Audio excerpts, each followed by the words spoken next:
screw it. I think I'm going to start now. Good evening. I think I just tweeted out I was going to start in like 15 minutes. But I have something else I want to do after this. And I'm not entirely sure we're going to go for the full hour that I would ordinarily go for this. Because, some of it's a bit, I know that there are a number of issues arising right now in British politics that have a lot of you very interested. The chaos is certainly, oh dear, precious. Anyway, today's subjects are not as much Brexit. I mean, it is for the SNP. We'll certainly get to the paper fiddler when it crops up. But the main focus is education. I know, Cyrene, you're probably going to be the one that mentions this. A bunch of resignations, and possibly Theresa May lose her job at some point. Maybe even while I stream. I know Andrea Leadsom has stepped down as the Commons leader over Brexit. But honestly, I don't care about Andrea Leadsom. So hello, Tiger Lily, Take Out Joe, Stuart, Adam, Cyrene, of course, Debs Red, Patriarch, and Sean. Hope you're all well. It is education in this instance, not indoctrination, because it's about funding. And it's a considerable amount of infighting. I do have some facts set up and sources. I just haven't actually linked any of it. I will do that after the stream. So I think there's going to be some virtue. Obviously, it's P and Qs. It's like me shilling a stream at the beginning of a video. Yeah, it's a guarantee. So let us just dive into this. Order. Jess Phillips wants to disqualify herself from office. What? Do forgive me if I seem a bit blunt, but what are you talking about? Okay. Let us dive in, see how well this goes. Order. Questions to the Prime Minister. John Woodcock. Yeah. Question 1, Mr. Speaker. The Prime Minister. Right, so before she dives into it, the virtue.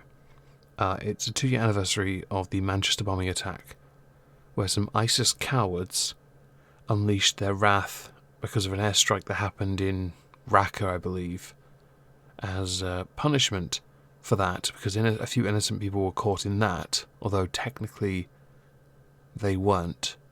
They were all ISIS. They called them innocent, were killed, and as retribution, they decided to bomb an Ariana Grande gig. Now, I don't know much about Ariana Grande past the fact that even now in her mid-20s, she still looks like a 12-year-old. Whoever sleeps with her would surely want to get themselves tested first. And I don't mean for an STD. She might do, Cyrene, I'm not entirely sure. Someone did ask at the start, who are you guys voting for tomorrow? I'm spoiling my ballot. We're not meant to be in this. As far as I'm concerned, if we're not meant to be in it, we shouldn't be voting in it. Therefore, this is absolutely stupid. I'm sure Brexit Party will absolutely decimate, but it doesn't matter. Back to this, though. Yes, the 2-year anniversary of this attack at 10:32, I believe, tonight. There's a little vigil happening in Manchester, or 10:31, 10:32. I think Corbyn mentions the exact time. That's fine. What I find fascinating is no one, whenever it really pisses me off. Whenever a religiously influenced attack happens, there's a reluctance to mention it when it comes from a certain religion because they are peaceful, which is a lie. No religion is. Well, except for mine. Moistianity. No lives matter, after all. Thank you, Mr. Speaker. Mr. Speaker, today marks 2 years since the Manchester Arena attack. It was a cowardly and sickening attack that deliberately targeted innocent and defenceless children. Members from across the House will want to join me in sending my thoughts and prayers to the families and friends of all the victims. And I'm sure members will also want to join me in paying tribute to the immense bravery and courage that the emergency services showed that night. Mr. Speaker, this morning I had meetings with ministerial colleagues and others. In addition to my duties in this House, I shall have further such meetings later today. John Woodcock.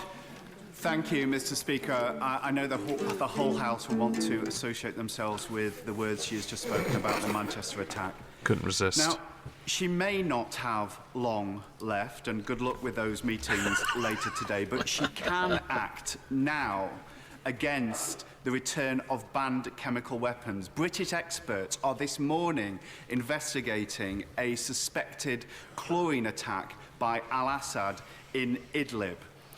Right. Couple things. Hello, Teddy. I'm miserable as always, but that's just my Britishness. It's not because I'm actually miserable, I'm just miserable anyway. The week has been interesting. Hope you're well. Excuse me. Okay, the chlorine chemical weapons attack, right. Last year, there were accusations of chemical weapons caches, as it were. And they were supposedly filled with chlorine bombs. Fun fact, and I know this because I spent 6 years studying chemistry.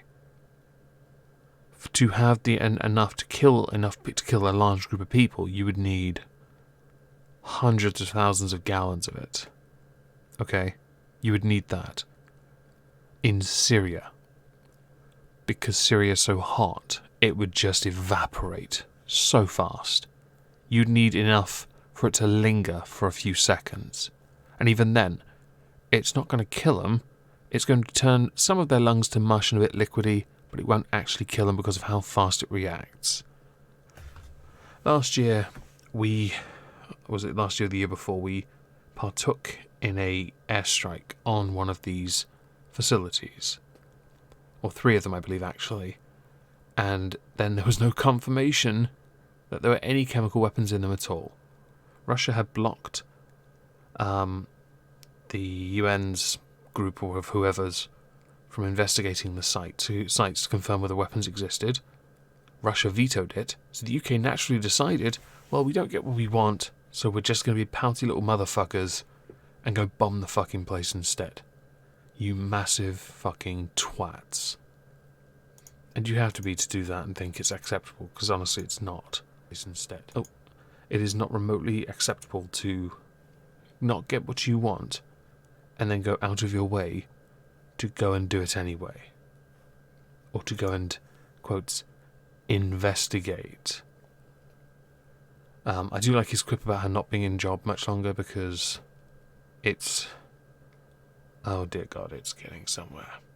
And good evening, Sir Blue-Footed Booby. Hope you are well.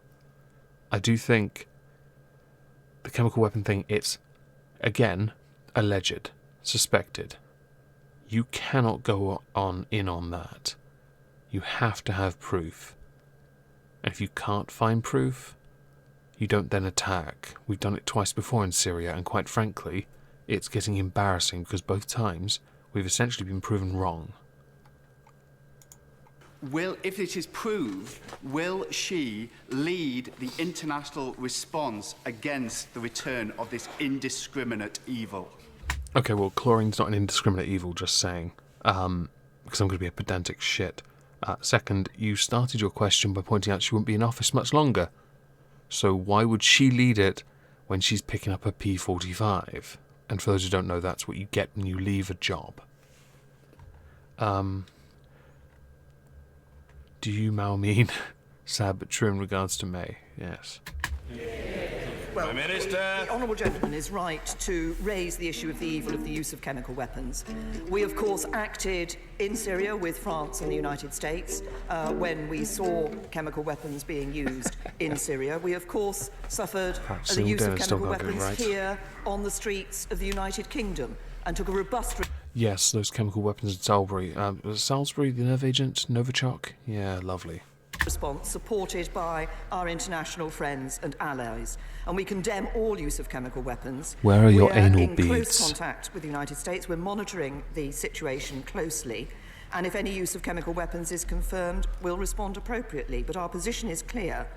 We consider Assad incapable of delivering a lasting peace, and his regime lost its legitimacy due to its atrocities against its own Syrian people. Yeah, but then didn't they elect themselves to be like monarchs essentially in perpetuity? And they're not yet. If I hear anything, of course you'll know. And if anyone hears it in the background, yeah, I'm trying to play Highway to Hell, okay, on a ukulele because I'm that bored. Antoinette Sandbat. Thank you, Mr. Speaker. Does the Prime Minister agree that energy efficiency measures are critical in tackling climate change? Bringing every home up to an EPC C standard could save 25% of electricity generation, the equivalent of 6 nuclear, Hinkley Point nuclear power stations. It could save every family £270, and it could potentially pay for itself by generating £1.27 pence for every pound invested in it. Prime Minister. Well, I think my honourable friend has made an excellent point, and we, like her, absolutely recognise the importance of this issue. So the government is committed to improving energy efficiency in 2.5 million homes by 2030. And our aim is to bring 2.5 million fuel-poor homes up to an Energy Performance Certificate C rating by 2030. And as my honourable friend has said, this will indeed help to save energy and also bring down bills. Considering how stressful her day has been, her sphincter must be clamped shut. You'll notice on the Conservative benches, and I have 2 points I do want to make, that they are not as full as they ordinarily are. That is because a number of her own party members are abstaining from being there in protest against her still being in office, because they disagree with the government's stance on Brexit from the recent statement she gave yesterday and the statement she has given after PMQs. I will not be addressing them. Not today. Maybe tomorrow, after I've gone for a walk, perhaps around about lunchtime, I will go through them then. But I will not be doing that today. Because I really don't want to. And because I still don't know if she has a job. So we're going to wait. The second thing, and I thought this was an interesting point. For some reason, okay, so you really only have 2 choices in this country. You have Labour or the Conservatives. When Labour are in office, they seem to do quite well at just staying there and fucking you up with all the money they spend. And then the Conservatives, they're the other side to this. They can win because they're a little more responsible with money. Hello, Swan. They're good at absolutely screwing over the poor, though. They know that we know this. But they're also very good at killing their own party in the sense that they... Hello, Blade. Hope you're well. In the sense that they don't know how to not stab their own leader in the back. They've done it before, and they're doing it again. Granted, this one is brought about because of a failed approach to dealing with negotiations, but in hindsight, I don't think she was ever going to win. I don't think she could have ever gotten a deal through the House that would have commanded a majority. And there are reasons for it that I will cover tomorrow.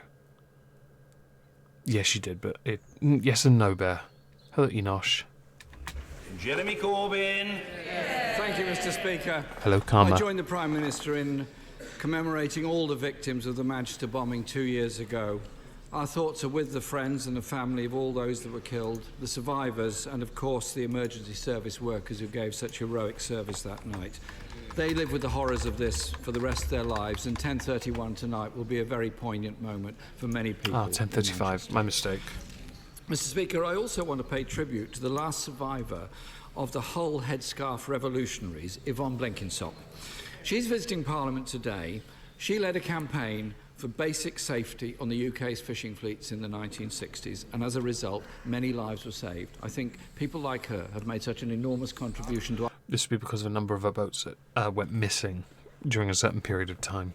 I didn't bother to look it up. I knew about that vaguely. Our national life, they should be recognised for it.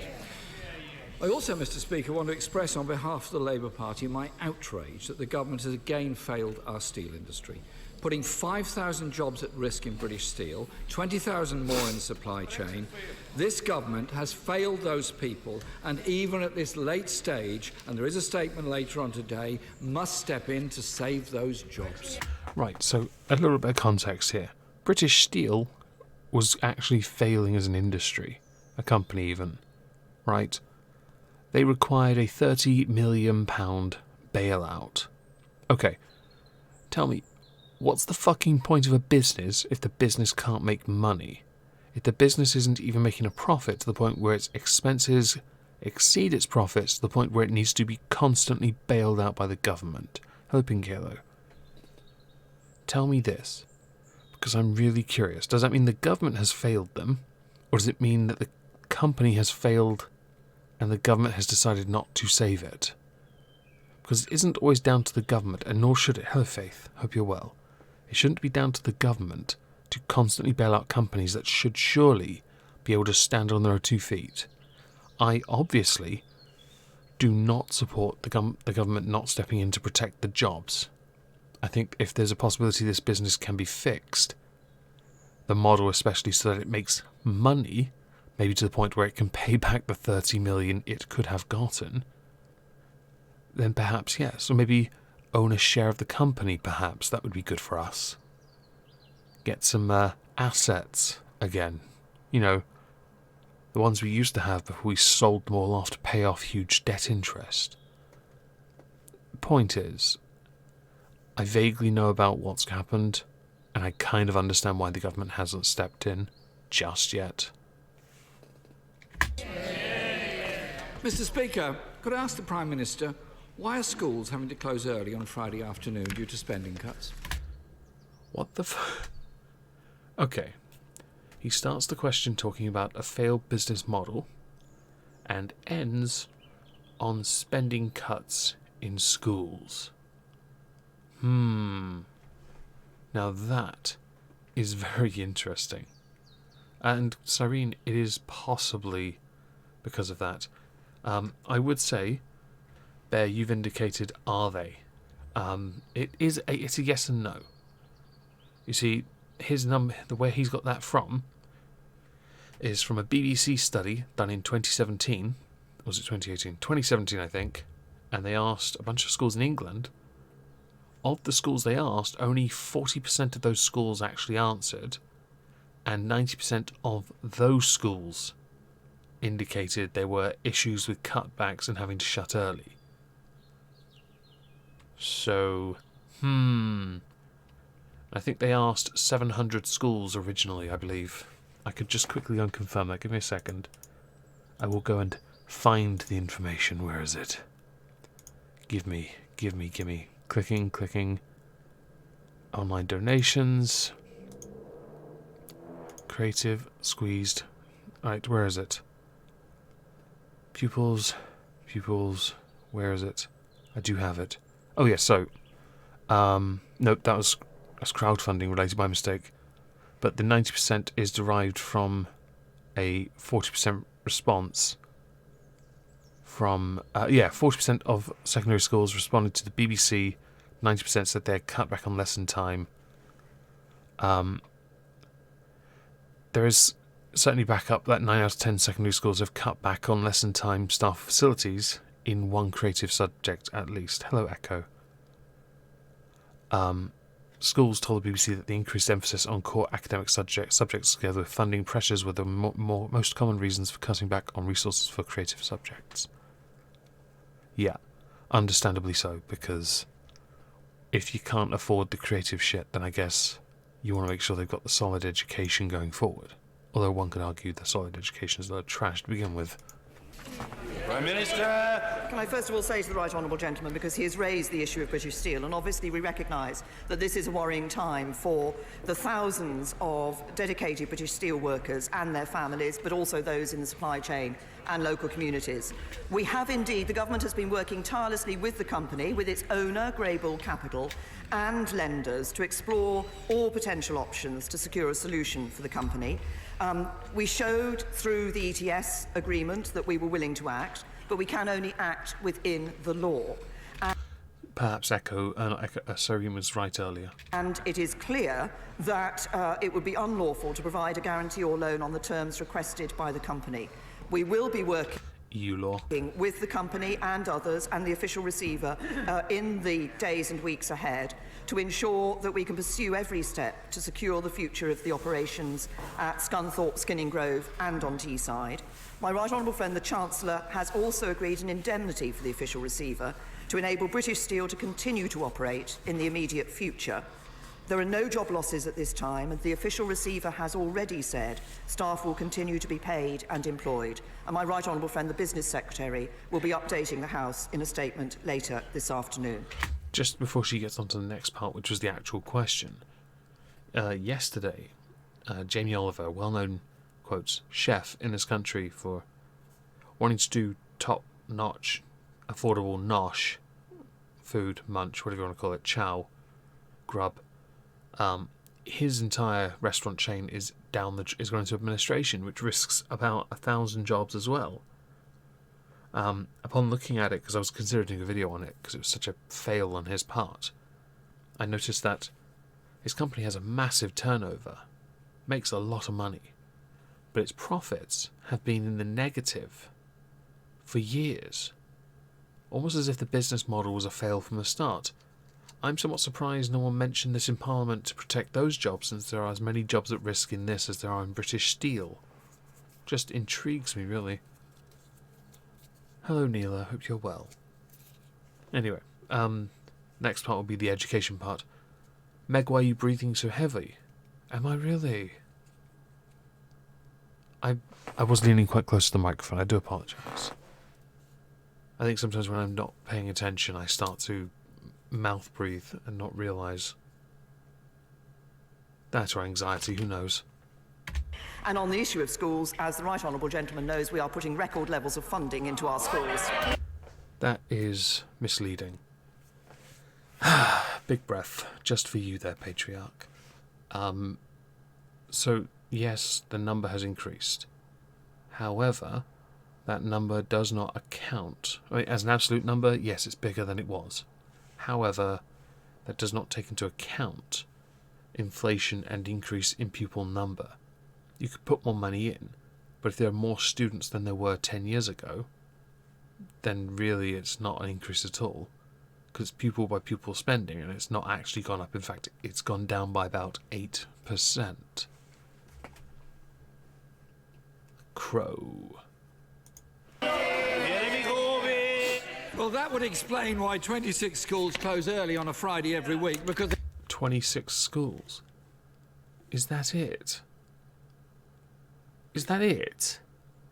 26? Dear God. 26? I thought it was higher than that. Based on what I explained earlier, I was expecting a higher number. Wow. Not many schools in this country then, if that's what you're thinking. It's a lot of. Fucking idiot. 26 schools means jack shit. they don't have enough money to keep themselves open. That does, by the way, also... hello, Prospero. It does also bring up the obvious, that the BBC asked X number of schools in the UK. Of the 40% that responded, 90% of those, so 90% was 26 schools. That's embarrassing. Oh dear, oh dear. I think that only means they had like 28 schools in total. Oh dear. We have a lot, by the way, just for those Americans and other non-UK nationals. We have more than 26 schools in this country by quite a lot. And, Mr. Speaker, there are more than 1,000 schools across England that are turning to crowdfunding websites with a wish list of things they want to raise money to buy. Maybe they should set up an Amazon account, then add it to the description of their YouTube videos. Really exotic things like pencils. Ooh, if they need pencil, fam. I got some HB on my desk. Owl brand, no less. Quality pencils. I'll hook them up. Like glue. I got glue as well. Do we need poly cement? Do we need polystyrene glue? Do we need balsa cement, gorilla glue, epoxy resin, super glue? I'll give them glue. I got glue. Do they want man glue? Like textbooks. Why are they forced to do this if they allegedly have enough money in the first place? Prime Minister. If they've got the crayons, yeah, you're quite right. What about the crayons? I think all schools should use crayons. I do think he has a good point here, and it is because of a misinterpretation on the numbers that the Prime Minister has. Problem is, with the money they have, they'll think, keep it at the same rate, it's fine, but they don't really think about the number of people who have more and more kids. Population's exponentially increasing and all that. Hello, Helly. And perfectly faded delusions, you never annoy me. Stop apologising. You never annoy me. Minister. Right, honourable gentlemen, as I've said here before, and I've just quoted, we are putting record levels of funding into our schools. We've also put in place to ensure a fairer distribution of the funding between our schools. We are giving every area more money for every pupil in every school. But what is important in our education system is not just about what government puts in, it's about what quality of education is received by the children. It is actually a good point, because the number of grades like A and A above, A star and above, and all that, well, not above, but A and A star has gone up. Even with these cuts, they're still able to get the grades. So one could argue that perhaps it's not such a in many instances, it's not so much a financial issue. Although, one cannot deny some schools will require additional funding if their schools already struggled. Well, she's a devout Christian or Catholic or whatever, so maybe it is that, Prospero. Yeah, same crap then. Yeah, no, major shit. There are more children in good and outstanding schools. The disadvantage attainment gap has been narrowed, and record rates of disadvantaged young people are going to university. That's a record to be proud of. I'll be honest. Going to university for a lot of people is just to say they went, or just get pissed. Not something to brag about in the long run. Jeremy Corbyn. Mr. Speaker, I don't know if the Prime Minister had a chance to listen to or read the words of the General Secretary of the National Association of Head Teachers. He said, and I quote, "The fact that so many schools are doing this should be ringing serious alarm bells for the government." The Prime Minister doesn't seem to be aware of the crisis that's facing so many in education at the present time. So can she be very clear with the House? Has per pupil funding risen or fallen since 2010? So I should be clear on this. I do actually support means assessed funding, because then we know each individual student is being catered for. I think that's important. If you just throw a set amount, there is a risk that you either give them too much and they just squander the rest, or they never have enough. It's one of the few things I tend to agree with. And yes, Sean, curriculum is very important. The administration absorbs a lot of the money, and the quality of the instruction measured by performance is equally important. It's why we have key performance indicators, or KPIs, and targets.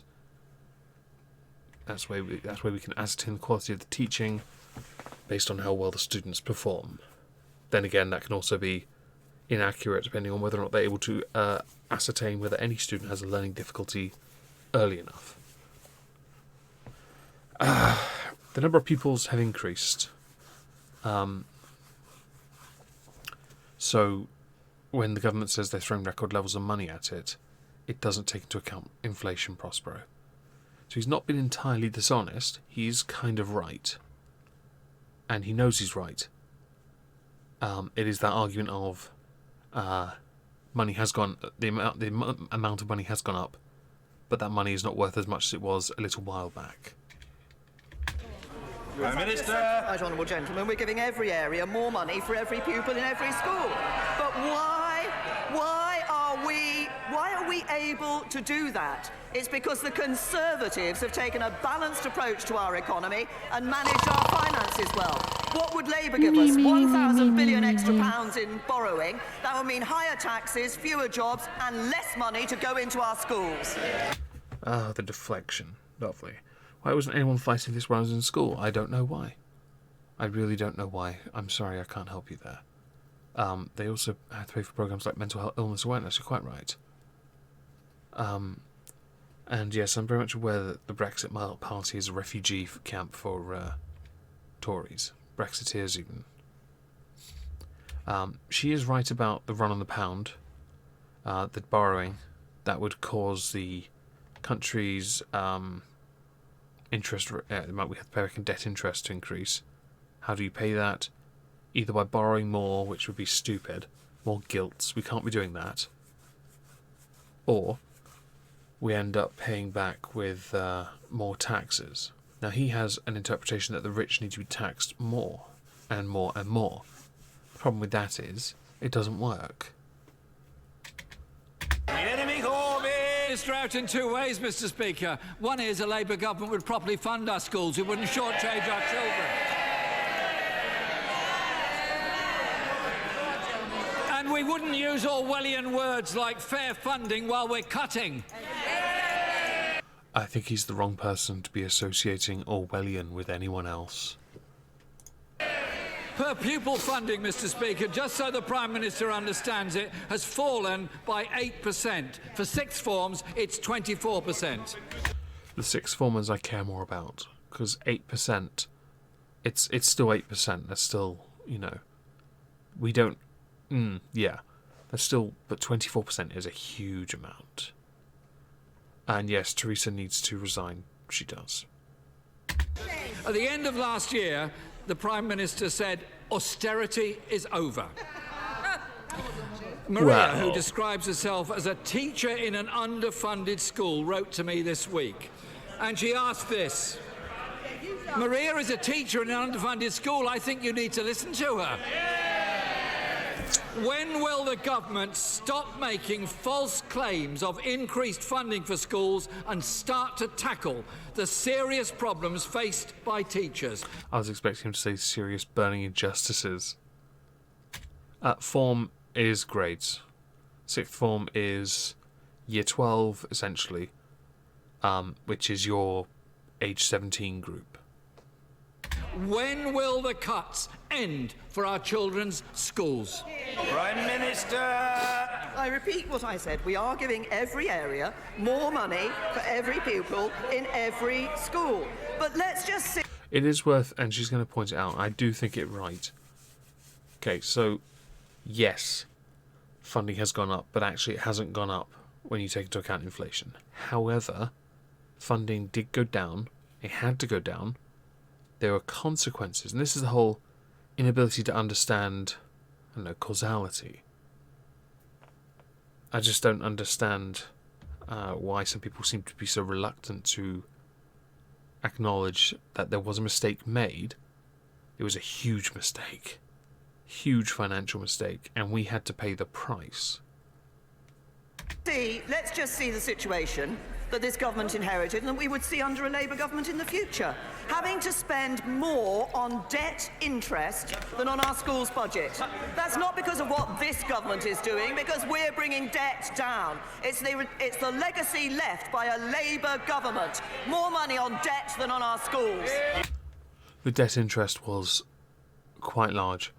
I think it was like 10% GDP at one point. That's ridiculous. That money could have been used to actually keep services going that we didn't have to privatise. The enemy coming. What This government has squandered is what it inherited. Children's centres, Sure Start, children taken out of poverty. Oh, dear God. Okay. Right. What this government has, yes, created from what it took away. Right. Because, of course, it was totally and utterly, absolutely 110% feasible to continue funding things with the amounts of money being thrown at them when there was literally no money to give. You know this because I believe it was somebody working for the Treasury that left a little note behind when Cameron walked in, and it said, "There's no money left." Yes, but of course we don't want people to suffer, even though by our own actions the people had to suffer because of the consequences. I feel like I have to explain causality. I'm not going to do it though. No, you know, everyone here watching knows what I'm talking about.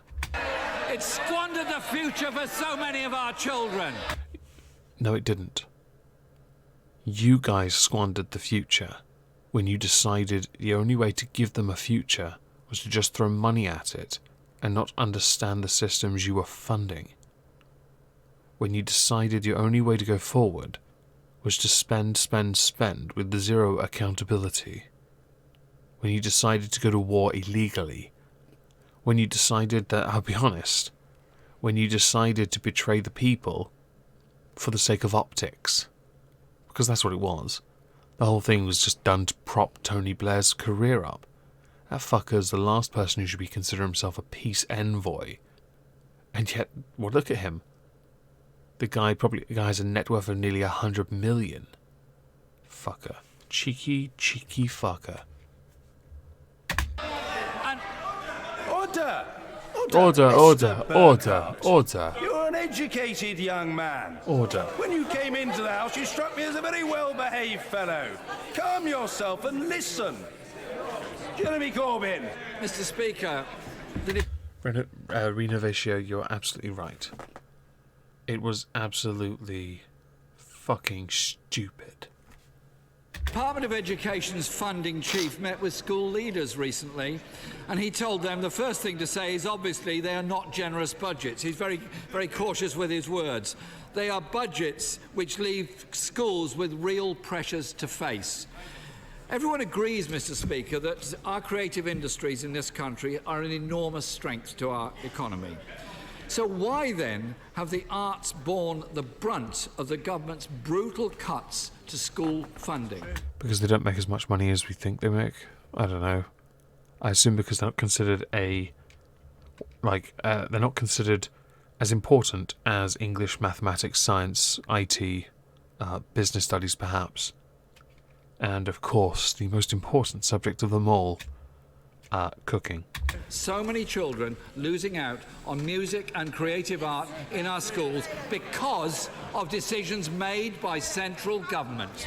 Because music isn't as important as you think it is.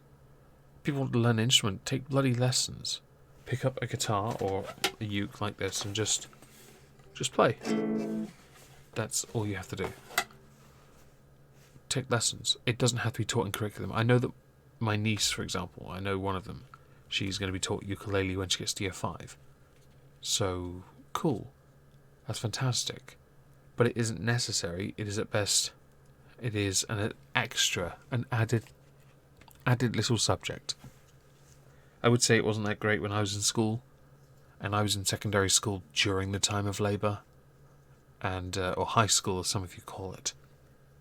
And the creative stuff wasn't taught properly then either.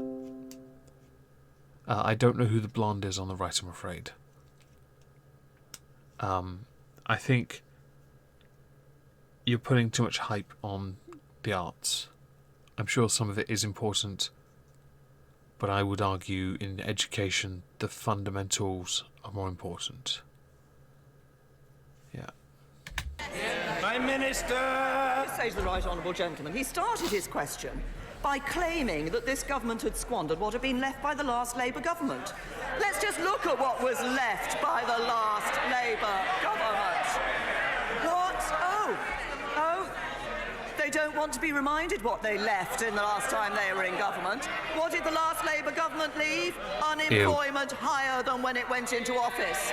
What did the last Labour government leave? The biggest deficit in our peacetime history. Not true.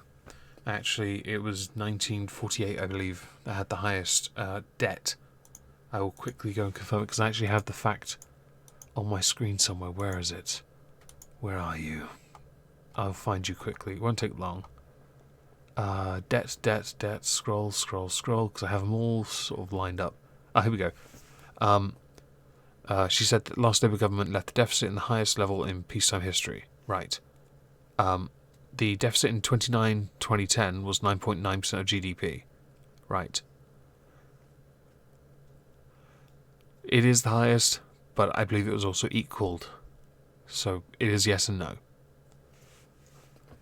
But it is embarrassing, by the way, to have to pay basically 10% of GDP on debt.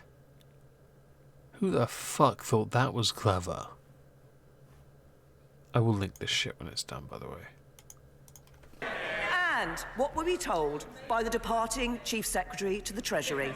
Under Labour, there is no money left. That thing, by the way, that there's no money left was memed so much. Wait, what mistake did you make? Oh, your school had no... Right, yes. Mine did. Just, I'm left-handed. So I never got to play anything. So I was self-taught. I knew how to play flute, but they didn't teach that and I didn't own a flute. So when my secondary school didn't have one, I couldn't play one. My question, Mr. Speaker, was actually about funding for arts and creative subjects in schools. He's quite right, she didn't answer it. She got too triggered by the first part, which was intentionally put there to trigger her, I'm pretty sure. A survey has shown that 9 out of 10 secondary schools have cut back on lesson time, staff or facilities in at least one of the creative arts subjects. Do you remember that BBC thing I mentioned earlier? Yeah, hang on, I'll go and again confirm it. 1,000 schools, 8%. Where is it? I have it. Oh, 9 out of 10 schools have cut back on lesson time. It's correct. If you, oh, where is it? It is according to a BBC study, with around 40% of the schools also responding, and 90% of those being the ones that said it. Notice the trend here on that number, right? Yeah. Seems to be a recurring theme. Are the artists and actors of tomorrow only to come from the private schools while she continues to cut the funding for state schools?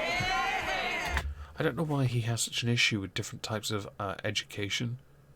He really likes to take a dump on it. He thinks everyone should go to the same school of the same type, and that's it. But I think that's stagnant. I think having different types of school is a good thing, because then it makes people from the bottom want to prove a point. In fact, many of those from the bottom in state schools go on to be far more successful than those who go to private schools. So the smug twats sat on either side of Mr. Corbyn here. By the way, you can't see it. I wish you could. The blonde has the most arrogant look on her face possible. Let's see if I can... Can I move it across? There you go, look. That is the single... Like, she looks pissed, but she looks arrogant as fuck. And it's just so it's cringe. I don't mind private schools existing, by the way. Say we left the government left the UK in peacetime with the same amount of debt as the government. Yeah. Well, the records go back to 1948. 9.9% is the highest, but I believe there was another incident where it was as high. I don't believe it was 1948. But if that was true, I will confirm it later, and I'll put a little note in the description to add to that. Would you, blue-footed booby? I'm not surprised. There is a number, and actually Prospero points it out here. Know her education background. There's a level of hypocrisy for a number of MPs on the front bench, like Diane Abbott. She would obviously promote state schools because it's Labour's policy, right? but she sent her kid to a private school. And I don't think Corbyn was privately educated. I think he went to a state school. I could confirm it. I'll quickly Google it. Let's have a look. I took him up. Jeremy Corbyn, where did he go to school? Early life. Brought up in Kingston. Youngest of 4. Peace campaigners. Educated at Castle House School. Independent preparatory school. He went to a grammar school. But he had a shit. Oh wow, he was terrible in education. Right. Well, he went to a grammar school, so he didn't go to state-funded school, so he doesn't have much of a leg to stand on either. The Prime Minister says that school funding has been protected. She's denying, Mr. Speaker, the daily experience of teachers, parents and pupils. She's denying the incontrovertible evidence of the IFS, education bodies and teaching unions. She is actually in outright denial. He's a hypocrite, yes. And when the wealth of the richest 1,000 people has increased by £50 billion in the last year alone, don't tell us the money isn't there for our children's schools. I'll be honest, it isn't really. Could do with a little more, to be honest. Maybe perhaps not have as much debt. That'd be nice. Spend money we have as opposed to borrowing money to then fund the schools, knowing then that when it comes around time to invest more into it, we'll have to borrow more and pay off that interest. This government has cut vital public services to give tax cuts to the privileged few. Can the Prime Minister name a more damaging policy, a more short-sighted policy than cutting investment in our future, our children? I feel like he's asking the wrong person, and I think that was done intentionally, because I'm actually somewhat surprised. With the number of personal attacks he has done, I'm surprised he's never referenced the fact that she's never had kids. I am surprised. Yeah, you're right. Where's the money going to come from when they can't pay? I know. I don't really support taxing the rich as much as he wants to. I think he wants to go down the France model of 75% tax rates. If you want to do that, best of luck to you. Selling gold at a record low. Yes. Say to the right honourable gentleman, the richest have paid more tax every year under the Conservatives. No, wait for it.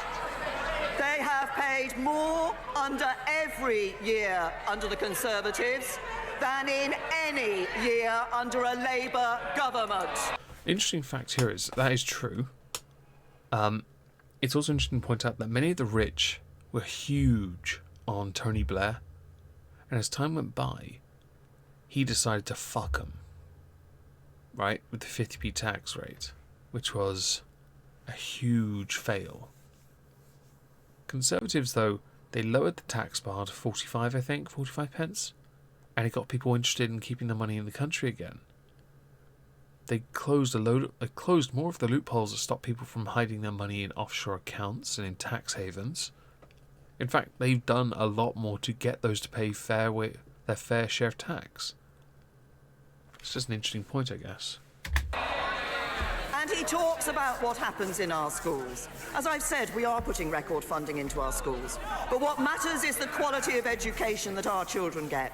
Labour oppose the phonics checks. They want to scrap academies and free schools. They'd abolish SATs. That doesn't help to raise the standards in our schools. But let's just look at the... I remember the SATs. Okay, so when I was in year 4? I think you do your first one. No, year 6. I got. What did I get? 666, I think. Because I got. Okay, so that's really high, by the way. Because I was one of those kids. In year 9, you do SATs again, and this determines the grade you're in, high, medium, or low, for the next 2 years, your final 2 years of education. And I think I got 777, which was nice. And the only reason I got one grade higher was because the highest you can get was 6 at the time. And so when I was in year 6 and I got 666, there was an option for me to get the highest grade. But in year 9, you can do advanced exams to get 7s. And I did. Because, yeah, I was that kid. And that was quite satisfying to me. I'm quite proud of that, actually, now I think about it. Because I also did those UK mathematics challenges, and I've got a bunch of certificates for that. Still got them, in fact. Because I'm very proud of what I did in local comprehensive state-run schools. Although, I didn't revise for anything, so... The Labour record. When they were in government, standards were lower than they are today. Where they That has been confirmed. are in government in Wales, standards are lower than in England. And if they were to get into government, we would see more of the same. Lower standards, less opportunity for young people for a brighter future under Labour. It's the Conservative Party that give good quality of education, good jobs and a good future. So, Blue-footed booby, to be fair, you and I are not that far apart in age. I'm 33. Year 6 was what? 23 years ago for me. So it's not that different. Mr. Ranald J. Wardener! Thank you, Mr. Yeah, we're going to skip ahead. Where is he? Alright, everyone. I'll put him on the screen just for you. Here he is. Buckle up. It's the paper fiddler. Yeah, so Blue-footed booby, we're not far apart at all. Let's do this. I associate myself with the remarks of the Prime Minister of the heinous crimes that took place 2 years ago in Manchester. We all must stand together against terrorism. Mr. Speaker, the Prime Minister's customs tariff plan has been described by the UK's former representative to the EU as the definition of insanity. I'm yawning on purpose. It is true, and I have looked at the customs tariff. It is insanity. Her customs union compromise already dismissed by the European Union. Isn't this new deal just a fantasy? Prime Minister! Says the right honourable gentleman, I've set out the 10 points about the New Deal. There is an issue about customs. There is a difference of opinion in this House on the future customs arrangement with the European Union. That's why it's important that this House actually comes to a decision on that issue. Allowing the second reading of the withdrawal agreement bill will enable this House to come to a decision on that issue. It will also enable the House to come to a decision on a second referendum, which I continue to believe would not be the right route for this country to go down. We should deliver on the first referendum before suggesting anything about a second. See, I tend to agree. We should deliver on the result of the first one, which is why you're not doing it either. So he is about to say something, and it's going to piss me off a little, about what he wants to do with the SNP with regards to the European elections, and I believe he'll say, stop Brexit. Blackburn! My goodness, talk about ignoring reality. Prime Minister, look at the benches behind you. The Prime Minister is fooling no one but herself. And the truth, Mr. Speaker, is that the people of Scotland don't want her deal. Her own party doesn't want her deal. And now even the pro-Brexit Labour front bench won't support her deal. Her time is up. Tomorrow, people in Scotland have a choice. To send a message, to send pro-European, outward-looking Scottish National Party MEP MPs to Brussels to stop Brexit. You heard that? Oh, look at that face. I'm leaving it at that because I don't give a shit. This absolute bollocks about stopping Brexit is pissing me off. We voted leave. Yes, your country voted to remain. I get it. But, and this is the key part, you pouty, balding, fat prick, you lost. Get over yourself. Take your licks from losing. By the way, thinking you somehow outweigh the rest of the United Kingdom in the EU with your pro-EU MEPs. No, You're outnumbered by the rest of the UK. The fuck is wrong with you? Honestly, that. By the way, if someone wants to meme that, if I just quickly remove that and someone's screen cap and maybe meme that, I'll remove the remove that as well. There we go. Just meme that. It'd be perfect. The paper fiddler at his absolute finest. You guys lost. You're not going to be able to be as influential as you think. No one understands you. They even have to have subtitles on you to translate, and then, translate again because your accents are so thick. And I did that on purpose, okay? Anyway, I think, all in all, you're a fucking retard. And my truce is soiled. Prospero, go back to your holiday. I'm sure it's well earned. And enjoy yourself. I am going to go and watch a movie. So thank you all very much for joining me. Please hit the like button, I'd appreciate that. And have yourselves a lovely evening.